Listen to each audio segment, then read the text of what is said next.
Hi, this is Taylor Dryling, and this is my Module 11 case study, Everyday Counts. So a few facts about Golden Oaks High School. Golden Oaks High School is a suburban community. It's got approximately 965 students, and it has recently gained a new principal named Mr. Rhodes. Mr. Rhodes has done some digging in his first semester at this school and has realized that there is an attendance problem present at this school. He has found that in the last 10 years, 85% of the student body has missed 10 or more days of each school year. Mr. Rhodes realizes that student attendance rates are directly correlated with student achievement rates. So he knows that he needs to address this issue. So he came up with 4 facts that he knows and can work off of to fix this issue. Mr. Rhodes knows that attendance rates have shown that over the last 10 years, 85% of the student body has missed 10 or more days. And this is the lowest number of attendance in all the schools that are in his district. He also knows that the school board policy states that allowed excused absences are only for specific things such as illnesses, inclement weather, or valid reasons that need to be excused from the principal with prior approval. He also knows that the local school district policy states that students' grades are to be penalized after 5 unexcused absences. Teachers are supposed to subtract 10 points from their total quarterly grade if this is the case for those specific students. And he also knows that teachers are overall responsible for reporting accurate attendance records. The students are in their classrooms. They need to be the ones recording attendance correctly. Okay, so some legal and ethical issues with this case here. First and foremost, children under the age of 18 years are required to attend school by a doctrine called parens patriae. And this basically says that the government has the right to tell parents that they are not doing their due diligence in raising their children, and they can say that they are neglecting them if they are not sending them to school. So some legal issues here. States have the authority to ensure the well-being of children 18 years of age and younger by making sure that they go to school. And the school board and legal district policy states that the school must follow these specific guidelines regarding attendance. So in this case, students not attending school can get in trouble with the state, the local district, and also just federal government because it is a mandate that people need to go to school. Some ethical issues here are teachers are not accurately recording attendance numbers. So in the 5 cases of students that we see in this case, teachers are using their personal discretion in what they are recording regarding attendance, and they need to not do that. They need to be doing it correctly and honestly. The lack of consequences due to the lack of attendance records. So no consequences are being handed out to these kids, so they think that not coming to school or getting away with whatever their homeroom teacher tells them they can is okay. Student learning overall has suffered as a result of the lack of attendance records. If a student doesn't come to school, a student cannot learn, therefore their learning will suffer. So what's happening at Golden Oak? At Golden Oak High School, these students and teachers have not been held accountable for their responsibilities of attendance that is required by both state and a local district policy, both in consequences that should be given and records that should be accurately kept. So in order to solve this issue, Mr. Rhodes has to look at all the facts and see who he is working with. So we'll start with some people. First, the people that are involved here are students of all grades. It's not just the 5 that are listed below, but it's students of the entire building, because if they see somebody doing it and getting away with it, that means everyone else thinks that they will too. So students of all grades, but specifically in this case, it's Karen, Tyrone, Christina, Carl, and John. Mr. Rhodes obviously is involved in this because he's the principal, all the teachers, counselors, and administrators of the building, because ultimately those higher people like teachers, counselors, and administrators, they are the ones that are responsible for these kids having an attendance problem because they are letting them get away with things that they shouldn't be. And then parents of the students. It's kind of the same thing as the teachers. The parents need to be making sure their students attend school and do what they need to be doing. The place is Golden Oak High School. It's a suburban community. We've got a lot of middle-class families, so these parents are working, and the diversity levels have been improving. The program, we're looking at a high school building, so grades 9 through 12.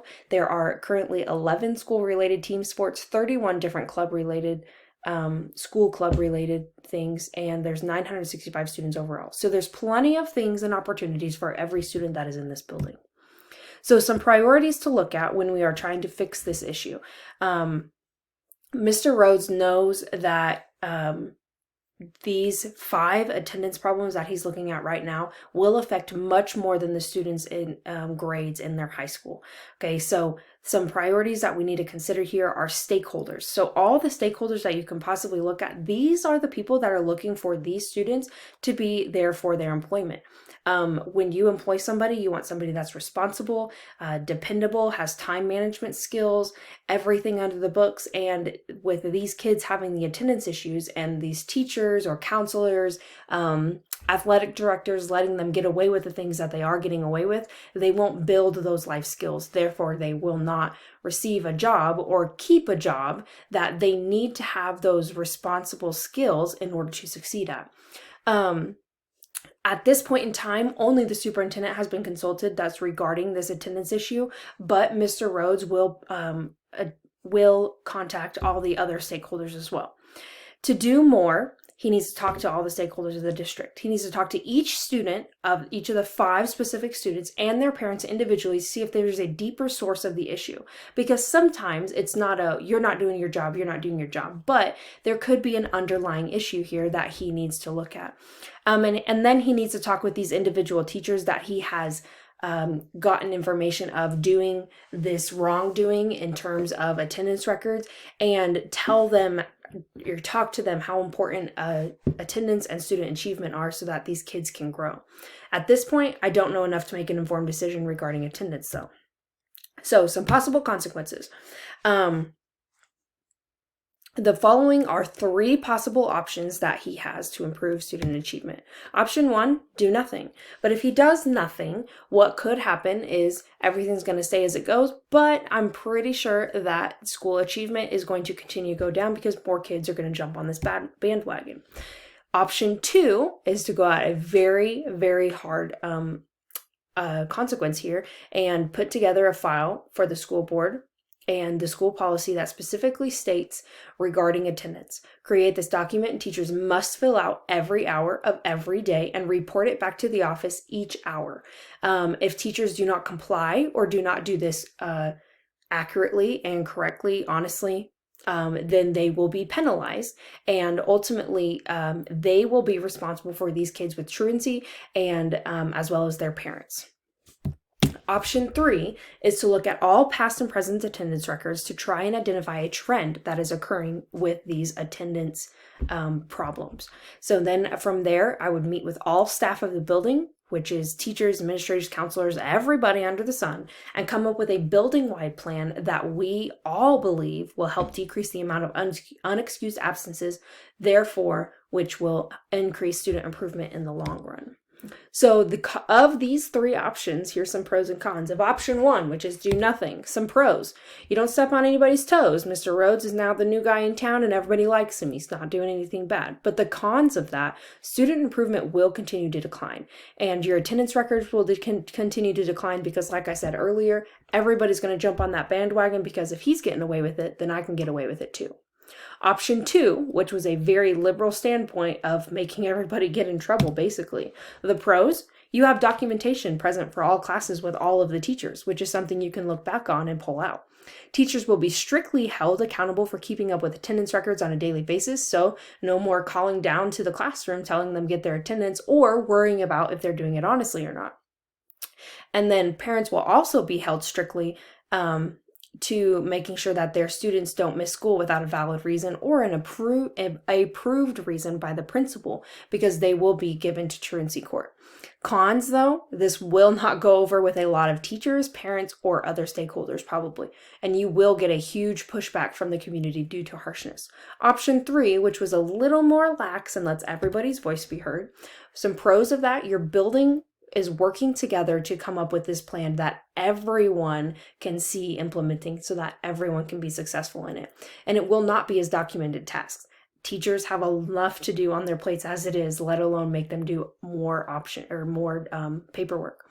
Cons, you can get pushbacks from teachers that don't want to do attendance this way. They just want to do it the way that they've always done it. They want nothing to do with it, but that might also be the teachers that are trying to get away with lying about attendance records.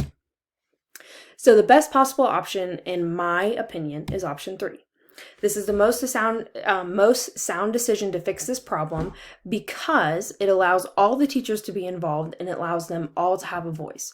Everybody gets to be in on creating this plan of improvement, and so they all know what's going on. In order for a plan to be successful, everybody needs to be heard, because if they're not, then they are going to push back against your plan. No matter how great it is, no matter how grand, they're not going to go for it.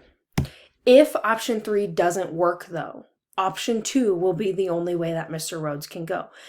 This attendance issue is something that needs to be fixed, and I believe that at first he should start to go about it in a way where he is trying to involve everyone and give everybody a voice here in doing what they need to be doing. But if all parties are not living up to the state statute that the school board, the parents, the school is responsible for doing, he will have to go to option 2 and make sure all that documentation is done, and teachers will be getting written up and truancy courts will be called. So implementation of this. First, data needs to be collected on all attendance records of the last 10 years at Golden Oak. This way, Mr. Rhodes can see if there has been a trend in things of why these kids have been missing schools and all those things, so that he can show the board and he can show the school that this attendance issue needs to be addressed immediately.